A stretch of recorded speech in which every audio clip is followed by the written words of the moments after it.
Hello मेरे प्यारे दोस्तों, आपका स्वागत है मेरे यूट्यूब चैनल गौतम ऋतु में। और आप सभी को 15 अगस्त की हार्दिक शुभकामनाएं। आपका जीवन हमेशा मंगलमय हो, तरक्की की राह पे जाएं, बुलंदियों को छुए। यही मेरी शुभकामनाएं आप लोगों को दे रहा हूं कि आज 15 अगस्त हमारे देश में मनाया जा रहा है पूरे हर्ष और उल्लास के साथ। आज ही के दिन हम लोगों ने ब्रिटिश की जंजीरों से 15 अगस्त सन 1947 को हमारा देश आज़ाद हुआ।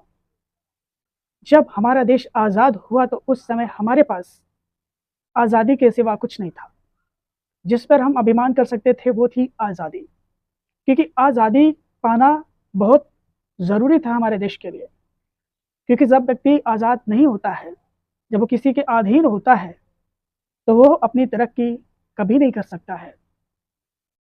और इस आज़ादी को पाने के लिए ना जाने कितने लाखों हमारे देश के नौजवान, देश की महिलाएं, देश की युवतियां, हर तबके का इंसान इस देश की आज़ादी में अपनी अहम भूमिका निभाई थी। ये आज़ादी लाशों पे बिछी होने के बाद मिली है। आज़ादी सिर्फ थप्पड़ खाने से आज़ादी नहीं मिली है, इसके लिए कुर्बानियां देनी पड़ी हैं।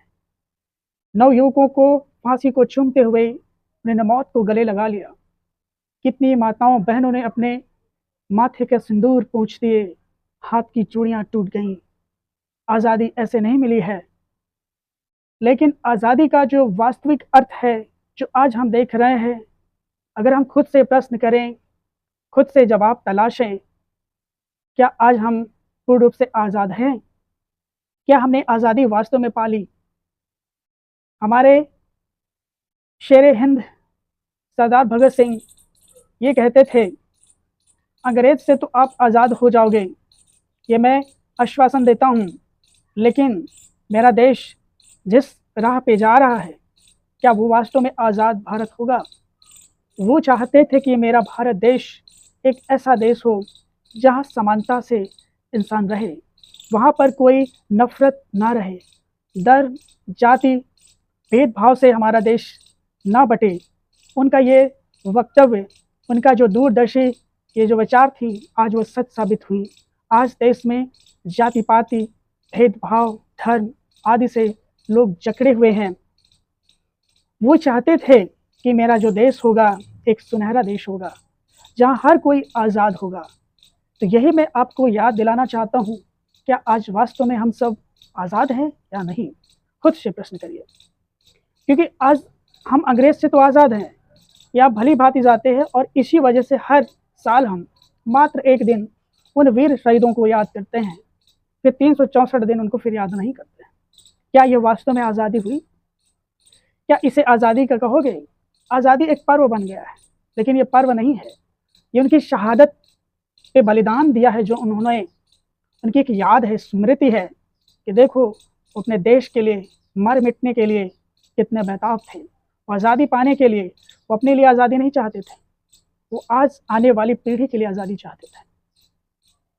यही मैं प्रश्न आज आपके सामने रखने वाला हूँ कि क्या आज हम सच में आज़ाद हैं?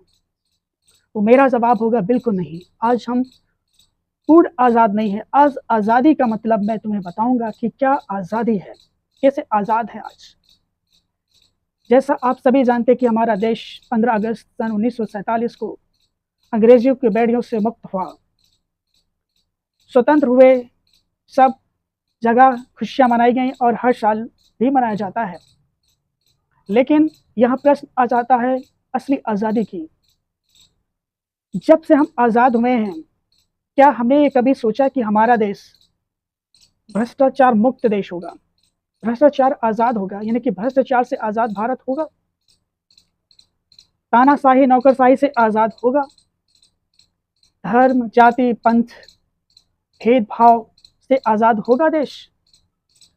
क्या महिलाएं बेटियां स्वतंत्र आज़ाद हैं आज कि कहीं भी आ जा सकें? नहीं आ जा सकती, क्योंकि वो आज जब वो बाहर से निकलती हैं घर से, तो उनकी जान अटकी रहती है कि उनके साथ कुछ अनहोनी ना हो जाए। क्या वो आज आज़ादा हैं? क्या वो आज आज़ाद हैं? आज इतनी बेरोजगारी हमारे देश में, क्या बेरोजगारी से आप आज़ाद हैं? आज लाखों लोग भूखे रहते हैं, क्या उससे आज़ादी मिल पाई? आज के जो सर्विस में है बड़े बड़े अफसर पदाधिकारी हैं, क्या वो करप्शन मुक्त हैं, करप्शन से आज़ाद हैं? ये सारे सवाल हैं जो आपके ज़हन में ज़रूर कहीं ना कहीं वो मस्तिष्क में रेंगता होगा कि वास्तव में क्या सच में हम आज़ाद हैं? आज़ादी का अर्थ क्या सच में हम जानते हैं? जिस दिन देश में हमारे भ्रष्टाचार मुक्त भारत होगा, वो आज़ाद भारत होगा। जिस देश में महिलाएं बहनें खुले आम, जिन्हें कोई भय के साये में ना रहना पड़े, उस दिन मेरा भारत देश आज़ाद होगा। जिस दिन हमारे देश में जाति पाति भेदभाव धर्म राजनीति से आज़ाद होगा, तब उस दिन आपका देश आज़ाद होगा। जिस दिन देश से गरीबी बेरोजगारी अशिक्षा अन्याय अत्याचार ये आज़ाद होगा, उस दिन से हमारा भारत आज़ाद होगा। क्योंकि आज़ादी का मतलब ये नहीं होता है कि उन्होंने हमें आज़ाद कर दिया तो आज हम कुछ भी कर डालें, जैसा चाहें वैसा करें। नहीं, ये आज़ादी नहीं है। आज़ादी का मतलब ही यही है कि जहाँ पर आपको कोई चीज़ सही काम करने से ना रोके, वो है आज़ादी। आज़ादी का मतलब ही यही होता है कि जब हम दूसरे के अधिकारों का हनन नहीं करते हैं, वो आज़ादी है। हमारे देश से अंग्रेजों ने उस समय, अगर करुणा करें, उस समय 6,000 करोड़ रुपए यहाँ से लूट कर ले गए थे। कितनी बड़ी वो रकम थी, सोचो। लेकिन अफसोस होता है कि गोरों ने तो लूटा ही, लेकिन आज के जो काले गोरे हैं, जो काले अंग्रेज हैं यहाँ पे रहते हैं, जो अपने सत्ता के लिए देश को आज बेच दे रहे हैं, लोगों की नौकरियां बेच दे रहे हैं, लोगों की शिक्षाएं आज बेच दे रहे हैं। आज माताओं बहनों की आबरू को बेच दिया जा रहा है। कितनी विडंबना की बात है कि जितना तो अंग्रेजों ने नहीं लूटा, उससे कई गुना काले भारतीय ने लूटा है। उन्हें धन का ऐसा मोह लगा कि आज एक बात याद आ गई।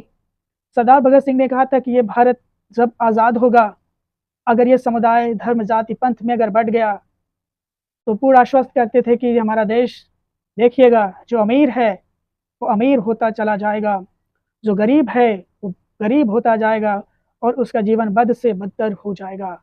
वही मैं बता रहा हूँ कि आज लोगों की नौकरियां छीन गई हैं। तो ये सारी चीज़ें हैं जो आपको कटघरे में खड़ा करती हैं। क्या वास्तव में यही आज़ादी है? तिरंगे का कितना मान होता है, कितना सम्मान होता है, लेकिन आज तिरंगे को व्यापार बना दिया गया है, बिजनेस बना दिया गया है। कि तिरंगे का जो अपमान होता है आज कहीं नहीं हो रहा है, सिर्फ हमारे देश में। लोग तिरंगा तो हर घर में, माननीय प्रधानमंत्री जी कहते हैं कि नहीं, हर घर तिरंगा होना चाहिए। ठीक है, होना चाहिए, ये भी मैं मानता हूँ, लेकिन क्या उन्हें पता है कि जो तिरंगे की आचार संहिता है, क्या उसका जनता पालन करेगी? तिरंगे लगा देते हैं घरों में, मैं देखता हूँ कि साल भर उसी में पड़े रहते धूप में, जब वो रात हो दिन हो। ना तो उनको ये तक नहीं पता है जनता को सही ढंग से कि सूर्यास्त के पहले तिरंगे को लगा दिया जाता है, सूर्यास्त से पहले तिरंगे को सम्मान पूर्वक उतार लिया जाता है, उसे अच्छे से लपेट कर एक अच्छी स्वच्छ जगह में रख दिया जाता है। क्या ऐसा करती है जनता जो ऐसा मुहिम चला रहे हो? आज तिरंगे का जो व्यापार कर रहे हो, इसके देश की शान को कितना ठेस पहुंच रही है। जो वीर शहीदों ने जो सपना देखा था कि आज तिरंगा बेचा जाएगा, वो इसलिए बेचा जा रहा है ताकि जनता का जो धन है वो कैसे अर्जित किया जाए।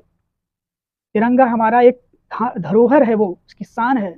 उसकी ऐसी नीलामी, ऐसी गले कूचों में नहीं बेचा जाता है। देखते हैं नालियों में तिरंगा पड़ा रहता है, सड़कों में तिरंगे पड़े पड़े रहते, तो इसके आखिर जिम्मेदार कौन होगा? इस देश के अपमान का जिनको, क्योंकि ये लहू इसमें है हमारे वीर शहीदों का, आखिर इसके जिम्मेदार कौन होगा? इसका जवाबदेह कौन होगा? क्या सुप्रीम कोर्ट को ऐसा नहीं चाहिए कि नहीं, ये जो हो रहा है घर घर तिरंगा, ये नहीं होना चाहिए? क्योंकि लोग लगा लेते हैं तिरंगे, लेकिन उसकी आचार संहिता का उन्हें कोई लेना देना नहीं है, पड़े रहते हैं, सूख जाते हैं और चिथड़ के फिर उन्हें कूड़े में फेंक देते हैं। इससे बड़ा और देश का अपमान और क्या हो सकता है? उन माताओं बहनें, उन वीर सपूतों के अपमान का बदला है कि जो तुम ले रहे हो, जिन्होंने आपको ये आज़ादी प्रदान की है। बड़े ताजुब की बात होती है, मुझे बहुत लज्जा आती कि आज इस तरह से किए जाते हैं। मैं भी तिरंगे लगाता हूँ, लेकिन अपने घर में लगाता हूँ, ताकि उसको सम्मान से, उसका जो एक सम्मान होता है, उसका आदर संहिता होती है, उसका हमें पालन करना चाहिए। तब तिरंगे लगाना सार्थक होगा, उचित होगा। ये एक राजनीतिक से प्रेरित होता है। क्या इतिहास में कभी ऐसा हुआ था? नहीं हुआ था, क्योंकि उस समय तिरंगे का मान था, सम्मान था, आदर होता था। आज आप चले जाइए कहीं भी गली कूचे में, कहीं भी आपको तिरंगे जरूर पड़े हुए मिलेंगे, लेकिन क्या कोई उठा के उसे सही से रखेगा? नहीं रखेगा। तो फिर तुम क्यों आज़ादी मनाते हो? क्या यही तुम्हारी स्वतंत्रता है? आज तुम मानसिक रूप से स्वतंत्र नहीं हो, तो तुम कैसे आज़ादी मनाते हो? आज़ादी का क्या यही मूल्य है? वीर शहीदों का क्या यही मान है? ये सब बातें आज इसलिए मैंने बताना समझा कि आज़ादी का असली मकसद यही है कि जब अपने देश में भ्रष्टाचार को मुक्त करोगे, अन्याय जुल्म से मुक्त रहेंगे, जो बाल श्रम है, बालात श्रम है, उससे जब भारत मुक्त होगा, करप्शन मुक्त होगा, अशिक्षा से मुक्त होगा, बेरोजगारी से मुक्त होगा, उस दिन आपका भारत सच्चा भारत और पूर्ण रूप से वही आज़ाद भारत होगा। ये मानते हैं कि अंग्रेजों से तो तुम्हें आज़ादी मिल गई, लेकिन खुद से आज़ादी नहीं मिली। खुद के देश के जो गद्दार हैं उनसे आज़ादी नहीं मिली। वो आज दूसरे का अधिकारों का हनन करते हैं। आज़ादी की बात वो लाल किले में चढ़ के बताते हैं।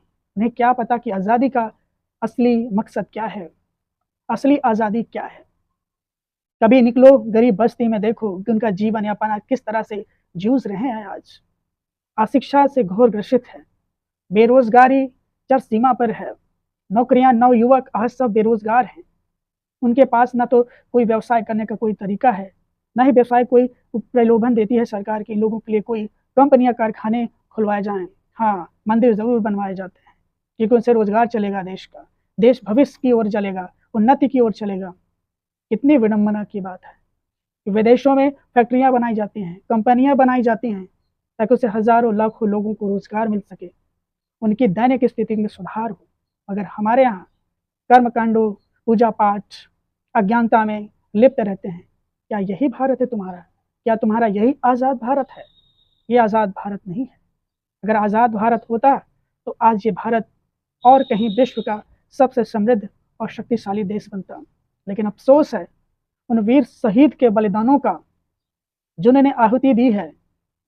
आज वो भी अगर देखते होंगे तो उन्हें कितनी लज्जा आती हो कि बताइए आज मेरा देश इस तरह से आपस में आज भाई भाई में जो नफरत फैल रही है, धर्म को लेकर फैल रही है, जाति पाति भेदभाव इतनी चरम सीमा पर है।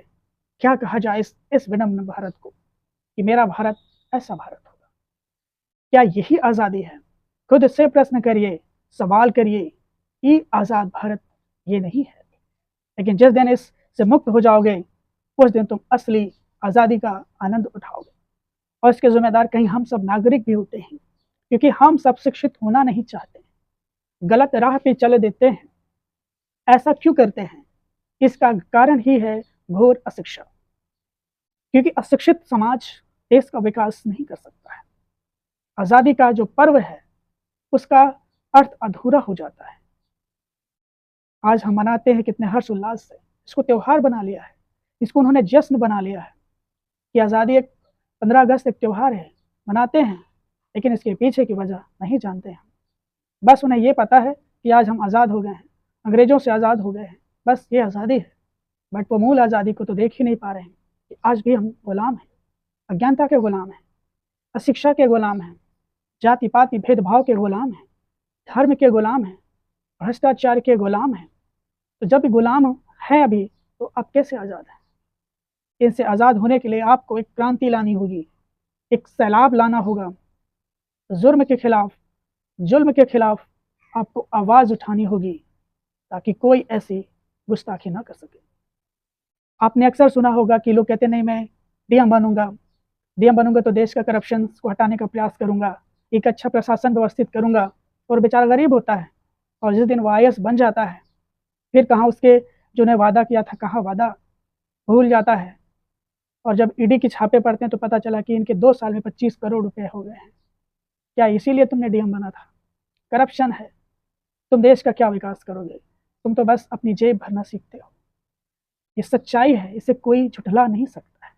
अगर आज सर्वे किया जाए, हर एक वो उच्च पद पर आसीन व्यक्ति करप्टेड मिलेगा, ये मेरा दावा है।